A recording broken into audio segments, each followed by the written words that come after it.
Actually আমি আমার স্পোর্টসে যে পড়াশোনা পুরোটাই হচ্ছে স্প্রিন্ট অ্যান্ড হার্ডেলস নিয়ে, এবং বাংলাদেশে যখন কাজ করি তো বিকেএসপিটা হচ্ছে একটা বেসিক লার্নিং প্রসেসের জায়গা। তো আমি সবগুলো ইভেন্ট নিয়েই কাজ করি।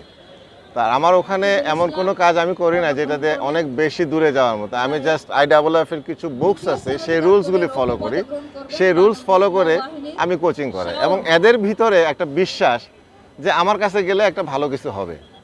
ওদের বিশ্বাস আমার কাজ, মানে আমি যেটাকে একটু নিজের মতো করে গুছিয়ে ওদেরকে বোঝানোর চেষ্টা করি, এবং তারা সেই শিডিউলগুলিকে ফলো করে, যে কারণে তাদের পারফরমেন্সগুলি আসছে। ও যদি একটা ভালো থ্রোয়িং কোচের আন্ডারে পড়ে তাহলে ও আজকে 1550 করেছে, ও আগামী বছরে 1650 হবে, এবং নেক্সট ইয়ারে 1750 হবে। এটা সময়ের দরকার এবং একটা ভালো কোচিংয়ের দরকার। আমি বেসিক টেকনিকগুলিকে ধরে খালি কারেকশন করে দিয়েছি, তাতেই সে 15.50 থ্রো করেছে, ও 2.18 জাম্প করেছে। এগুলো তো জাস্ট অন্য কোনো কোচের আন্ডারে সে এখনো ট্রেনিং করে নাই, স্পেসিফিক কোনো হাই জাম্প কোচের আন্ডারে। যারা করেছে, রুমি স্যার করেছিল কিছুদিন, তার নিজের কোচ ছিল, কি যেন নাম তোমার, রফিক স্যার করিয়েছে।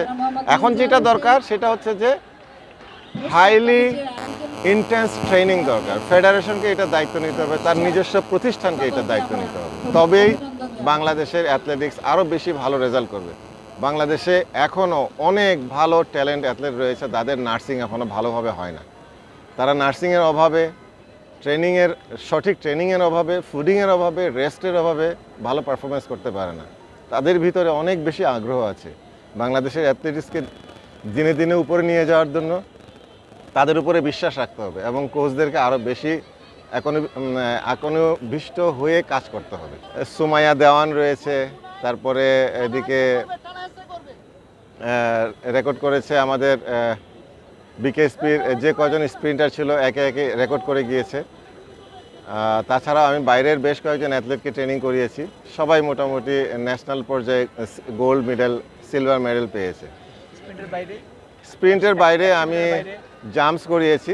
জাম্পসের মধ্যে আপনি জানেন যে ঋতু কিছুই ছিল না, তাকে আমি ট্রেনিং করিয়ে সেখানে চ্যাম্পিয়ন করা, এবং প্রথমবারেই সে রেকর্ড করেছে। লং জাম্পে ট্রেনিং করিয়েছি। লং জাম্পের যারা রয়েছে আর্মি, নেভিতে বিভিন্ন সময় আমি কাজ করেছি তাদের সাথে, তাদেরকে ভালো ফলাফলের সহযোগিতা করেছি। আমি বলতে পারবো না যে আমি সব কিছু করেছি, তার সাথে তার পেছনে আরও অনেক কোচ খেটেছে। আমি শুধু আমার সময়কার সময় আমি জাস্ট একটু তার যে সকল টেকনিক্যাল পয়েন্টগুলি আছে সেগুলিকে যেন আর একটু কারেকশন করে দিয়ে আরও ভালো কিছু করা যায় সেটা আমি করেছি। জ্যাভলিনে এর আগে মনির ছিল আর্মির, ওর সাথে আমি বেশ কিছুদিন কাজ করেছি। মনির আসলে এক্সট্রা অর্ডিনারি একজন অ্যাথলেট, ও নিজেই একজন ট্যালেন্ট। আমি জাস্ট খালি দেখেছি, কখনো ও আয়সা বলতেছে স্যার একটু খেয়াল করবেন, দু একটা পজিশন আমাকে একটু বলে দিবেন স্যার। এগুলি আমি বলবো না যে সে আমার athlete, national champion, record holder, খুবই ভালো একটা অ্যাথলেট। আমি আসলে এইভাবে যে ন্যাশনাল পর্যায়ে এসে প্রতিযোগিতা করা, আমাদের সময় বাবা মারা খালি ধরে রাখতেন বাসার ভিতরে যে তুমি কোথাও যাইতে পারবা না, আমার আঙিনায় খেলাধুলা করো। আমি বিভাগীয় পর্যায় পর্যন্ত চ্যাম্পিয়ন ছিলাম আমাদের সময়ে। আমি স্প্রিন্টে তখন ভালো ছিলাম এবং জ্যাভলিন থ্রোতে অনেক ভালো ছিলাম।